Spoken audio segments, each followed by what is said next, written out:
Hello everybody, welcome to my channel tips on mathematics. तो आज के इस लेक्चर में हम जो है डिस्कस करेंगे कन्वर्जेंट सीक्वेंस, डाइवर्जेंट सीक्वेंस और ऑसिलेटरी सीक्वेंस क्या होता है। ठीक है, हम ये तीनों डेफिनेशन को प्रॉपर तरीके से जो है एक्सप्लेन करेंगे, डिस्कशन करेंगे और साथ ही साथ इसमें कुछ एग्जाम्पल लेकर के भी हम जो है ये जो सीक्वेंसेस है, ठीक है ना, कन्वर्जेंट, डाइवर्जेंट और ऑसिलेटरी, इनको हम समझने की कोशिश करेंगे। तो सबसे पहले हम देखते हैं इसका डेफिनेशन क्या होता है और उसके बाद हम जो है वन बाय वन इसका एग्जाम्पल को देखेंगे। तो ये जो डेफिनेशन है वो गाइस देखिए काफ़ी जो है इजी है, हमें समझने में काफ़ी ज़्यादा दिक्कत यहाँ पर होने वाला है नहीं।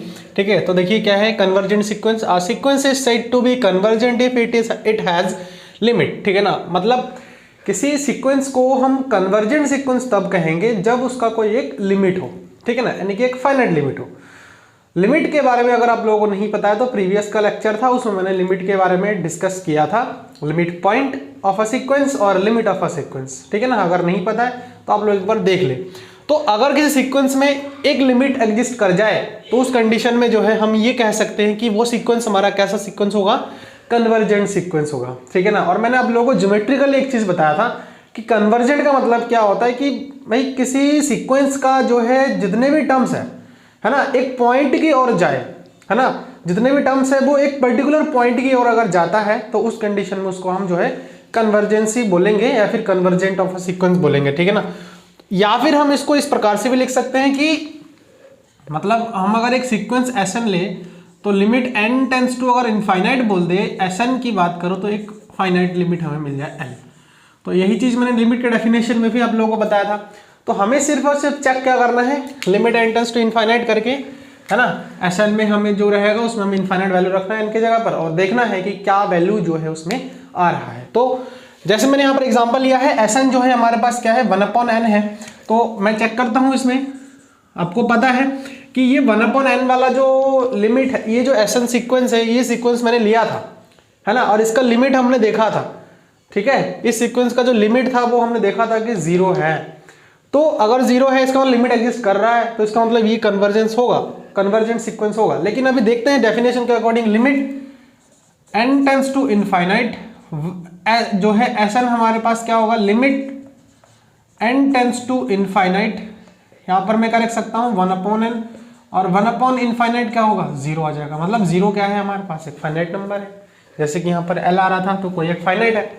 तो इसका मतलब क्या है कि ये जो सीक्वेंस है एसएन वो हमारा कैसा सीक्वेंस हो जाएगा, कन्वर्जेंट सीक्वेंस हो जाएगा। तो आपको सिर्फ इतना ही चेक करना है, अगर लिमिट एग्जिस्ट कर गया then it will be convergent. ठीक है, उसके बाद दूसरा जो एग्जांपल है देखिए क्या है, 1 - -1 raise to the power n/m। तो इसमें भी हम लिमिट अप्लाई कर देते हैं, कुछ नहीं करना है आपको, ज्यादा डेफिनेशन में नहीं घुसना है। ठीक है, आपको सिर्फ देखना है कि इसका लिमिट क्या है। ठीक है, लिमिट देखना है।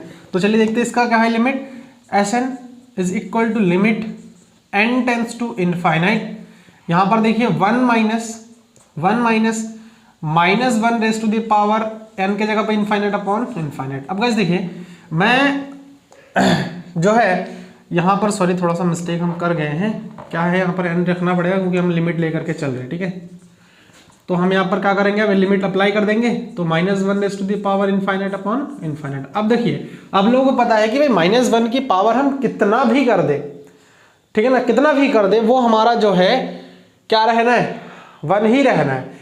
यानी कि हम यहाँ पर ही कह सकते हैं कि अगर हम ऑड पावर ले ले, -1 की पावर अगर हम ऑड ले तो माइनस रहना है, अगर इवन ले तो प्लस रहना है। ठीक है ना, ये चीज।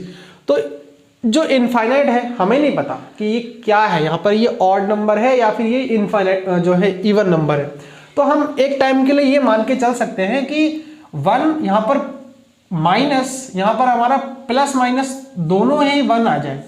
ठीक है, ऐसा हम सोच के चलते हैं। और 1/इनफाइनाइट, तो आप माइनस प्लस का 1/इनफाइनाइट ले तब भी 0, माइनस का 1/इनफाइनाइट ले तब भी 0। तो कहने का मतलब है टोटली जो यहाँ पर वैल्यू आएगा वो 1 आ जाएगा। इसका मतलब 1 क्या है, एक फाइनाइट नंबर है और इस सीक्वेंस का जो लिमिट है वो हमारा क्या आ गया, 1 आ गया।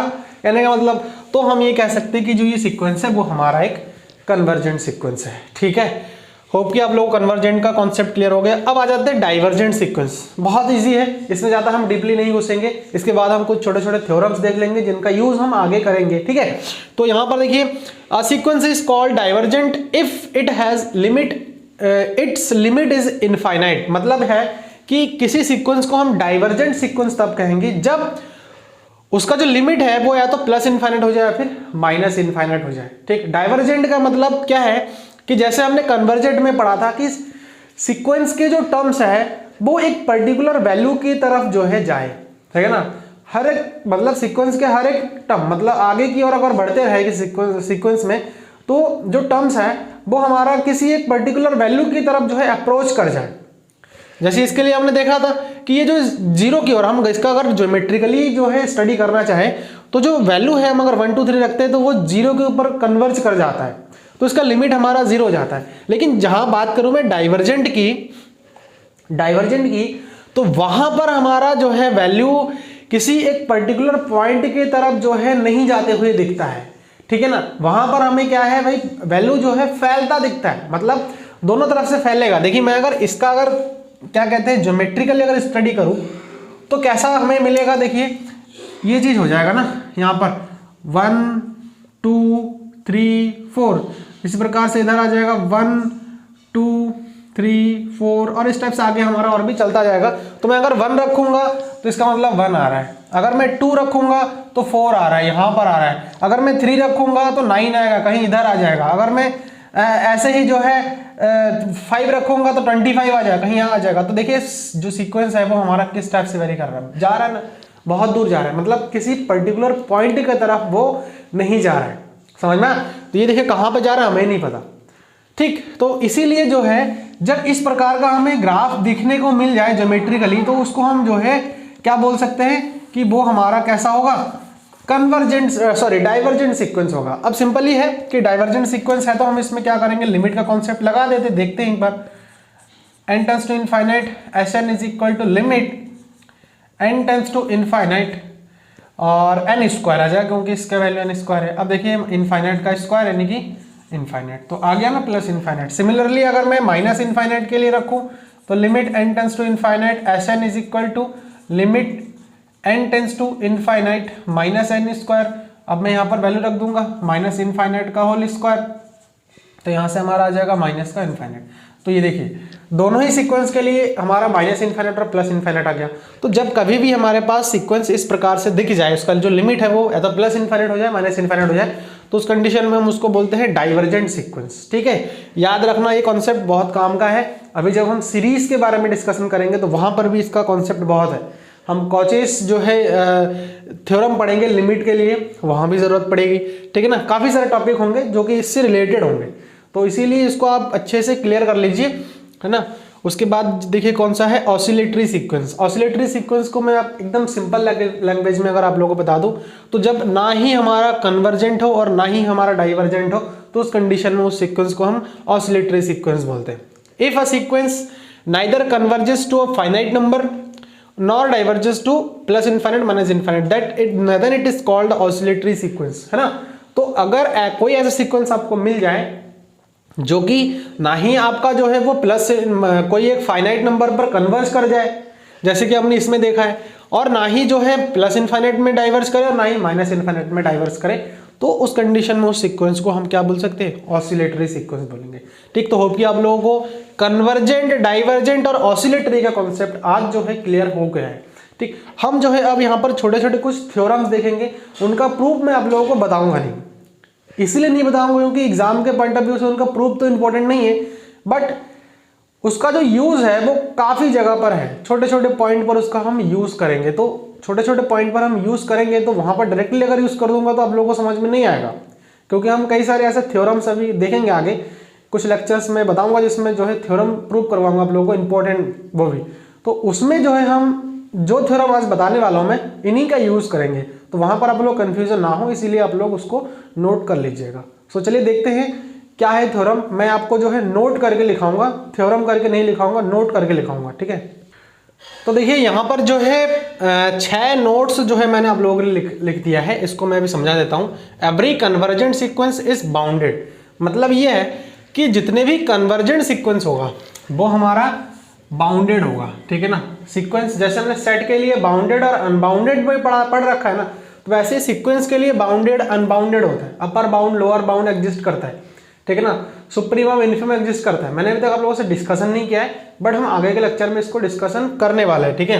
तो कभी भी अगर कोई भी आपको जो है सीक्वेंस कन्वर्जेंट दिखता है तो उस कंडीशन में वो हमारा बाउंडेड भी होगा, ये 100%, ठीक। A sequence can not converge to more than one limit, ठीक। कोई भी सीक्वेंस है वो जो है एक से ज्यादा लिमिट पर कन्वर्ज नहीं कर सकता है, समझ में आ रहा है। इसका मतलब ये है कि अगर कोई भी सीक्वेंस कन्वर्जेंट है, इसका मतलब उसमें सिर्फ और सिर्फ एक ही लिमिट पॉइंट होगा, ठीक है। ये जो हमारे पास जो दूसरा वाला जो पॉइंट मैंने लिखा है, इसका अलग अलग तरीके से जो है अलग अलग मीनिंग हम निकाल सकते हैं। जैसे इसमें ये कहा गया है कि a sequence can not converge to more than one limit, मतलब ये है अगर कन्वर्ज हो रहा है तो लिमिट जरूर एग्जिस्ट करेगा, ठीक है ना, लिमिट जरूर एग्जिस्ट करेगा। तो देखिए एक से ज्यादा लिमिट कन्वर्ज अगर है, ठीक है ना, can not converge to more than one limit, मतलब एक से ज्यादा लिमिट पर कन्वर्ज नहीं कर रहा है, इसका मतलब यूनिक होना चाहिए। अगर कोई सीक्वेंस कन्वर्जेंट है तो उसका मतलब उसका जो है एक ही लिमिट पॉइंट होना चाहिए। तीसरे पॉइंट में देखिए मैंने क्या लिखा है, every convergent sequence is bounded and has a unique limit point, मतलब जितने भी कन्वर्ज, देखिए पहला दूसरे को यहां पर मिलाकर के एक ही बना दिया। बात वही है जो हमने पहला दूसरे नंबर पर पढ़ा, क्या पढ़ा कि एवरी सीक्वेंस जो है एवरी कन्वर्जेंट सीक्वेंस हमारा क्या होना चाहिए, बाउंडेड होना चाहिए, है ना, और उसका जो है यूनिक लिमिट पॉइंट होना चाहिए, मतलब एक ही लिमिट पॉइंट होना चाहिए। तो वही चीज यहां पर लिख दिया है कि every convergent sequence is bounded, bounded तो होगा ही होगा, लेकिन साथ ही साथ उसका जो लिमिट पॉइंट होगा वो एक ही लिमिट पॉइंट होगा, है ना, यूनिक होगा। इसका मतलब can not more than one limit point. तो पहला दूसरे को हमने कंबाइन कर दिया। उसके बाद फोर्थ नंबर देखते हैं, every bounded sequence with a unique limit point is convergent, मतलब अब ये जो दोनों, ये जो हमने पढ़ा है, ये तीसरे वाले को हमने क्या कर दिया है, उल्टा कर दिया है। तो कुल मिला के अल्टीमेटली अगर आप एक प्रूफ करते हो ना तो बाकी सारे का प्रूफ भी आपको अपने आप समझ में आ जाएगा, ठीक है ना, अपने आप समझ में आ जाएगा। बहुत छोटे छोटे प्रूफ्स हैं, मैंने इसे बताया नहीं क्योंकि एग्जाम में तो ये वैसे पूछा जाता नहीं है, लेकिन हाँ इसका यूज हम आगे थ्योरम्स में करते हैं, ठीक है, जो कि इंपॉर्टेंट है। Every bounded sequence with a unique limit point is convergent, ठीक। तो जितने भी बाउंडेड सीक्वेंस होंगे, है ना, जिसका यूनिक लिमिट पॉइंट होगा वो हमारा सारे के सारे कन्वर्जेंट होगा, ठीक। उसके बाद देखिए fifth number, a bounded sequence which does not converge, मतलब ये है कि एक बाउंडेड सीक्वेंस जो कि कन्वर्ज नहीं करता है and has at least to limit points, ठीक है ना, एक बाउंडेड सीक्वेंस जो कि कन्वर्ज नहीं करता है और कम से कम दो लिमिट पॉइंट हमें मिल जाए उसका, ठीक है ना, दो लिमिट पॉइंट मिल जाए, ठीक। तो उस कंडीशन में उस सीक्वेंस को हम ऑसिलेट फाइनाइटली बोलेंगे, ठीक है ना, then said to be oscillate finitely ध्यान रखना, ठीक है। तो यहां पर ये चीज बताया गया कि लिमिट पॉइंट्स, और यहां पर ये बताया गया कि लिमिट, तो किसी भी सीक्वेंस के कन्वर्जेंट होने के लिए उसका एक लिमिट होना चाहिए, समझ में आ रहा है, एक लिमिट होना चाहिए।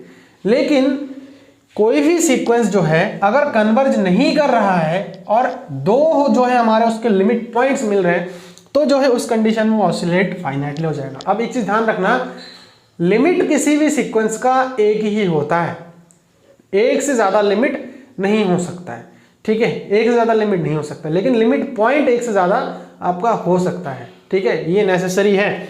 उसके बाद जो है सिक्स्थ नंबर देखिए, unbounded sequence is said to be oscillate infinitely if it diverges neither to infinite और नॉर टू प्लस इनफाइनाइट। मतलब यह है कि एक अनबाउंडेड सीक्वेंस को हम ऑसिलेट इनफाइनाइटली तब कहेंगे जब वो ना ही जो है हमारा डाइवर्जेंट होता है इस पर प्लस इनफाइनाइट पर, और ना ही क्या है, ना तो हमारे प्लस इनफाइनाइट पर हो और ना ही हमारे जो है किस पर हो, माइनस इनफाइनाइट पर हो। तो ये कुछ कॉन्सेप्ट था आपके, है ना, जो कि समझना बहुत जरूरी था। तो अगर ऑसिलेट फाइनाइटली हुआ तो उस कंडीशन में जो है वो हमारा क्या होगा, विच डज नॉट कन्वर्ज, एक तो कन्वर्ज नहीं होगा और उसका दो एक से ज्यादा लिमिट पॉइंट हमें मिलेगा, मतलब मिनिमम दो तो मिलेगा, एक नहीं मिलेगा। अगर एक मिल गया देन उसका मतलब क्या है भाई, अगर वो लिमिट पॉइंट एक लिमिट पॉइंट मिल गया तो वो कहीं ना कहीं ऐसा भी हो सकता है कि वो लिमिट है ना, कहीं ना कहीं वो लिमिट हो जाएगा। तो अगर लिमिट हो जाएगा तो वो कन्वर्ज कर जाएगा। तो मतलब अगर इस टाइप का हमें कुछ मिल जाता है तो उस कंडीशन में हम ऑसिलेट फाइनाइटली नहीं बोल सकते।